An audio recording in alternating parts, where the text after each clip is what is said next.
जय श्री कृष्णा। प्यारे साथियों, आज श्री मद् भगवत गीता जी के 7वें अध्याय का महत्व मैं आपके सम्मुख प्रस्तुत करता हूँ। जय श्री कृष्ण। श्री नारायण जी बोले, हे लक्ष्मी जी, अब 7वें अध्याय का महात्म्य सुनो। एक पटेल नामक नगर था जिसमें शंकुकर्ण वैश्य रहता था। वह व्यापार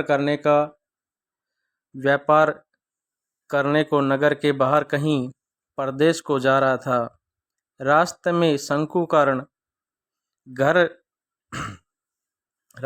शंकुकर्ण को एक सर्प ने डस लिया, जिससे वह मर गया। तब उसके साथी दाह क्रिया करके आगे को बढ़े।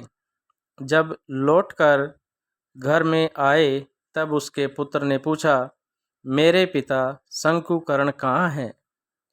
तब उन व्यापारियों ने कहा, हे पुत्र, तेरे पिता को सर्प ने डस लिया था, सो वह मर गया, और यह पदार्थ तेरे पिता का है, सो तू ले। पुत्र ने कहा, जिस सर्प ने मेरे पिता को काटा है, मैं उसको मारूंगा। उन व्यापारियों से कहा, चलो वह जगह मुझे बताओ जहाँ मेरे पिता शंकुकर्ण मरे हैं। व्यापारियों ने उसे वहां ले जा खड़ा किया। उसने देखा तो वहां एक बांबी है, जिसे वह कुदेले से खोदने लगा। जब छेद बड़ा हुआ तो वहां से एक सर्प निकला। सर्प बोला, तुम कौन हो? मेरे घर क्यों खोदते हो? उस बालक ने कहा, मैं शंकुकर्ण का पुत्र हूँ। जिस सर्प ने मेरे पिता को मारा है, मैं उसको मारूंगा।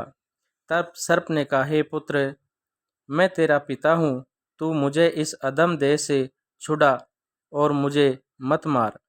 यह मेरा पूर्व जन्म का कर्म था, सो मैंने भोगा। तब पुत्र ने कहा, हे पिताजी, कोई यत्न बताओ जिससे तुम्हारा उद्धार हो। तब उस सर्प ने कहा, हे पुत्र, किसी गीता पाठी ब्राह्मण को घर में भोजन कराओ और उसकी सेवा करो, तो उसके आशीर्वाद से मेरा कल्याण होगा। तब उस बालक ने अपने घर पर उस नगर में जितने भी गीता पाठ करने वाले ब्राह्मण थे, उन सबको बुलाकर श्री गीता जी के 7वें अध्याय का पाठ कराया और उनको भोजन करवाया। तब उन ब्राह्मणों ने आशीर्वाद दिया। तब उसके पिता की तत्काल वह अधम देह छूटकर देव देही पाकर विमान पर चढ़कर आकाश मार्ग को जाता हुआ अपने पुत्र को धन्य धन्य कहता हुआ वैकुंठ धाम को प्राप्त हुआ। जय श्री नारायण जी की, जय लक्ष्मी जी की।